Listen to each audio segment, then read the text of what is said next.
So hello and welcome guys, this is Ashutosh, your host, and I welcome you all in this new video tutorial of electrical machines, okay, in the new segment of concept of the day. So guys, today we are going to discuss, okay, the question, very important question, which is asked in the YY examinations and various examinations. Okay, so guys, as you can see on the screen, आप देख सकते हैं guys, यहाँ पर दिखाया गया है कि today's question is how can we reduce the effect of armature reaction.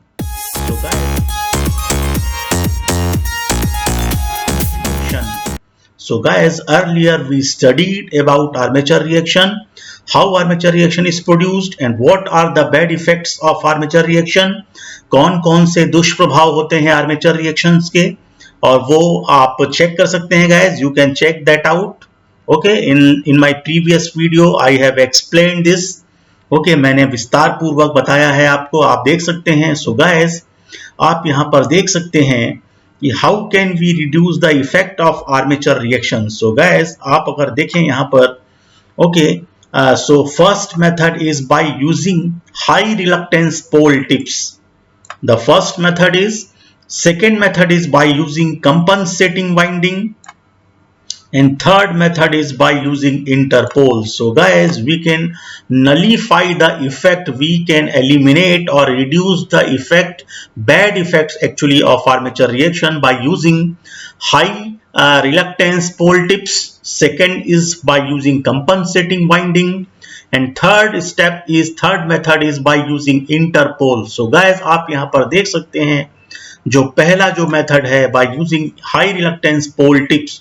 सो आप यहां पर देख सकते हैं guys, if you can see on the screen, okay, the first sentence, if the reluctance at the pole tips is increased then the magnitude of armature cross flux is reduced and the distortion of the resultant flux density wave is minimized. आप ये पहला sentence देख सकते हैं guys. इसका मतलब ये है गाइस कि अगर इस प्रकार के चैम्फर्ड पोल शू या पोल फेस हम यूज करते हैं, जैसा आप देख सकते हैं इस डायग्राम में guys, this is called chamfered pole shoe, और पोल फेस, ये जो कर्व्ड पार्ट है, इसी को कहा जाता है पोल शू. सो गाइस, अगर ये इस तरीके से चैम्फर्ड है या इसेंट्रिक है, it is also called eccentric pole shoes. So guys, जहां पर जो एयर गैप है ये शॉर्ट हो जाएगा. The air gap will be shorten over here, you can see over here. और यहां पर जो एयर गैप है, okay, at pole tips, this is called pole tips guys, इसको कहा जाता है pole tips. Okay, this is high reluctance pole tips. So यहां पर गाइस एयर गैप इंक्रीज हो जाता है. As you can see on the screen, this is called longer air gap. Okay, so air gap will be shorter over here at the center of this pole shoe, and at the pole tips the air gap becomes longer. So guys, because of this armature cross flux का जो effect है guys, उसमें reduction आता है. So the armature cross flux is reduced, और जो distortion होता है रिजल्टेंट फ्लक्स डेंसिटी वेव में, उसमें भी कमी आती है, as you can see over here. And also the distortion of the resultant flux density wave is minimized. जैसा कि आप देख सकते हैं यहाँ पर कि ये वेव डेंसिटी जो है रिजल्टेंट फ्लक्स की, वो किस तरीके से शिफ्ट हो जाती है ऊपर की तरफ. यहाँ देखिए, ये ऊपर की तरफ शिफ्ट हो गई है और ये नीचे की तरफ साउथ पोल के नीचे शिफ्ट हो गई है. हमने इसको पहले ही डिस्कस किया हुआ है, we earlier we discussed it already. So guys, so the reluctance can be increased by using chamfered or eccentric pole shoes. It will have short air gap length at the pole center and longer air gap length under pole tips. So आप second sentence पढ़ सकते हैं guys. आप देख सकते हैं कि यहाँ पर जो पोल शू का जो सेंटर वाला पार्ट है, here air gap is becomes shorter, and at the pole tips the air gap becomes longer. So guys, this is the advantage of using high reluctance pole tips. So the effect of armature flux has been nullified. Okay, and also The distortion of resultant flux density wave is minimized by using these kind of pole tips. And another method of increasing the reluctance to cross flux is to assemble alternatively to pole laminations depicted below. So guys, एक और तरीका है, there is another way of increasing the reluctance. Actually आप यहाँ पर देख सकते हैं, the laminations 1 and 2 are stacked alternatively. आप देख सकते हैं ये लेफ्ट पार्ट है पोल शू का और ये राइट पार्ट है, this is the right part of pole shoe, and these are the stacks. Okay, so first part and second part, so these are the laminations of first and second are stacked alternatively to give a pole face view as shown in the figure. So guys, अगर इस तरीके से arrange किया जाता है, this is called the stacked laminations. So guys, उसमें भी reluctance में बढ़ोतरी होती है, reluctance increases. Okay, and the effect of armature reaction is reduced. So guys, now we will move to our next slide. So guys, यहां पर आप देख सकते हैं जो सेकेंड मेथड है, by using compensating windings. So guys, basically आप देख सकते हैं first sentence you can read. Okay, the compensating winding are basically used to neutralize the armature flux in the pole arc region, which will otherwise cause severe distortion of main field flux. So guys, आप ये वाली slide में देख सकते हैं, देखिए ये वाला जो पोल शू है, ये जो कर्व्ड पार्ट है इसको कहा जाता है, this is called pole shoe. और ये वाला जो पार्ट है इसको कहा जाता है पोल टिप्स, और ये वाला पार्ट जो है इसको कहा जाता है पोल कोर. ये फ्लैट पार्ट है guys, this flat part is called pole core, and this curved part is called pole shoe or pole face, and this is called the pole tips.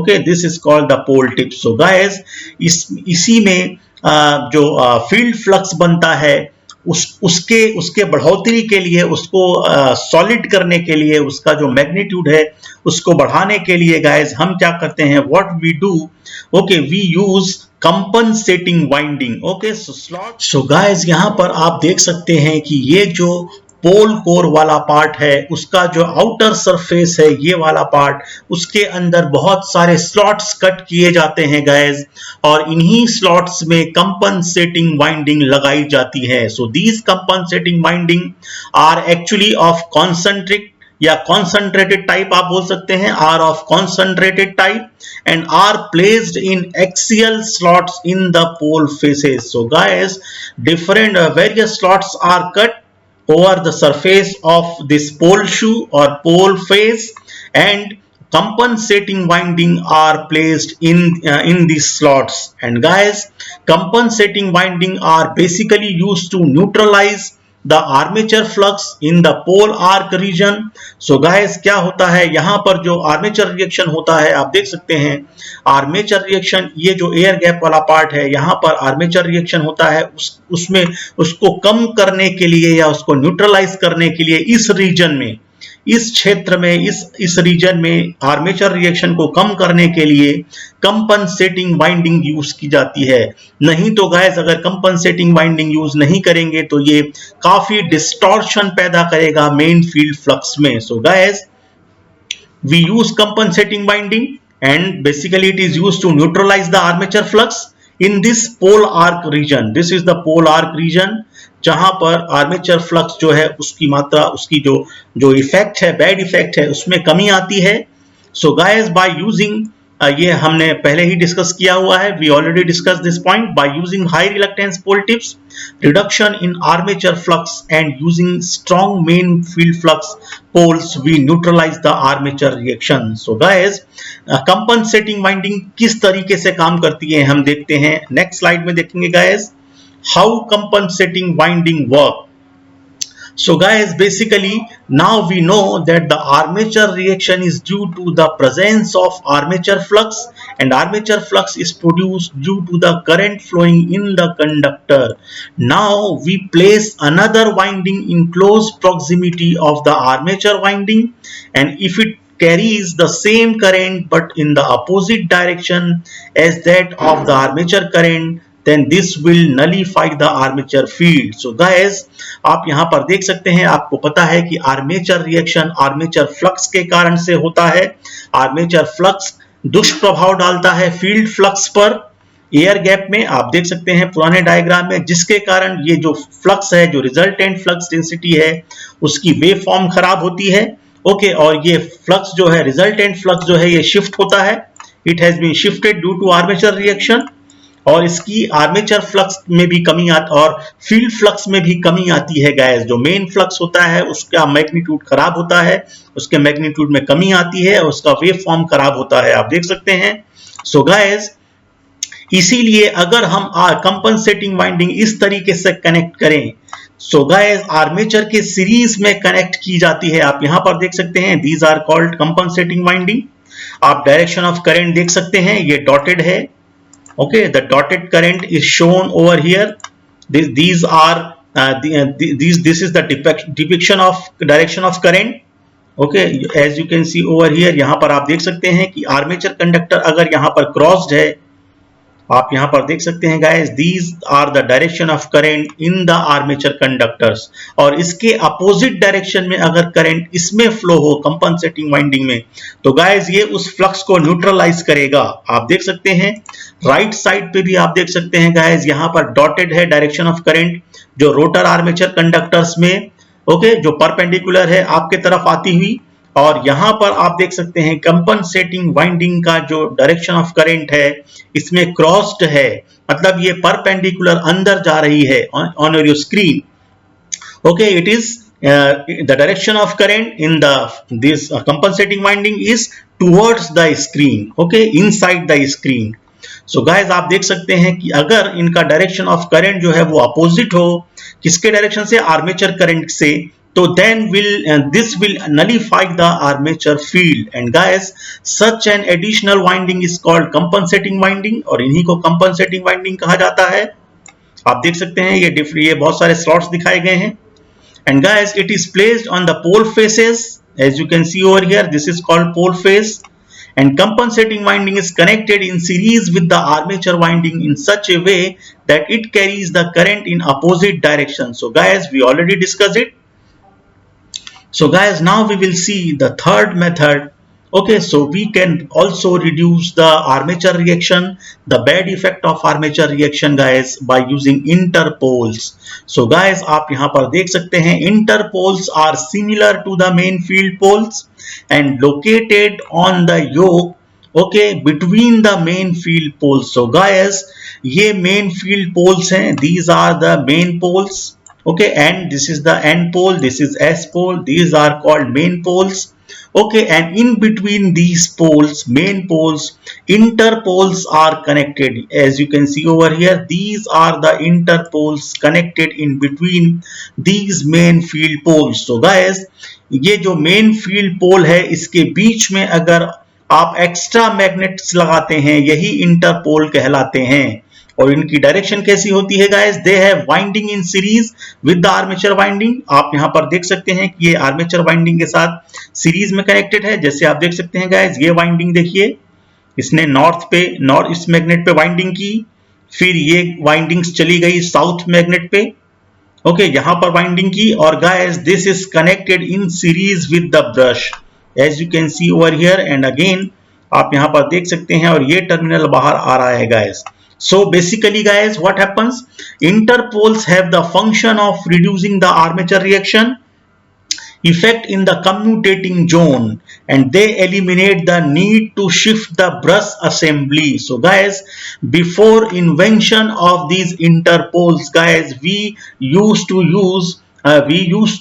use or employ brush shifting method. पहले हम brush shifting method का इस्तेमाल करते थे commutation को improve करने के लिए इस कम्यूटेटिंग जोन में। सो गाइस, अब nowadays guys, a brush shifting method is obsolete nowadays, and now okay, in place of brush shifting method we use interpoles, and these have the function of reducing the armature reaction effect in the commutating zone, and they eliminate the need to shift the brush assembly.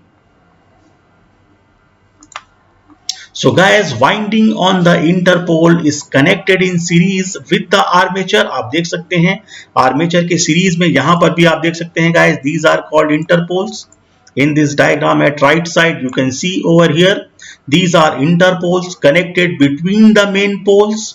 Okay, और guys ये जो है commutating zone में ये जो है ये EMF को नलीफाई करता है, जो उस वाइंडिंग्स में जो जिसका कम्यूटेशन में जो अंडरगोइंग कॉइल है उसमें ईएमएफ बनता है, उसके ईएमएफ को ये नलीफाई करने का काम करता है guys. So basically okay, winding on the Interpol is connected in series with the armature and each interpole is wound in such a way that its magnetic polarity is same as that of the main pole ahead of it, and interpoles nullify the quadrature axis armature flux. आप देख सकते हैं guys, और इनकी polarity कैसी होगी, ये n अगर है ओके और ये s है, तो मेन पोल इसी डायरेक्शन में अगर आगे आप जाएंगे तो यही n यहां पर मिलना चाहिए गाइस, और ये वाला S जो है ये यहां पर मिलना चाहिए जो मेन पोल का है, अगर इसको उसी डायरेक्शन में आगे घुमाया जाए जनरेटर के डायरेक्शन में गाइस, तो यही इसकी पोजीशन होगी.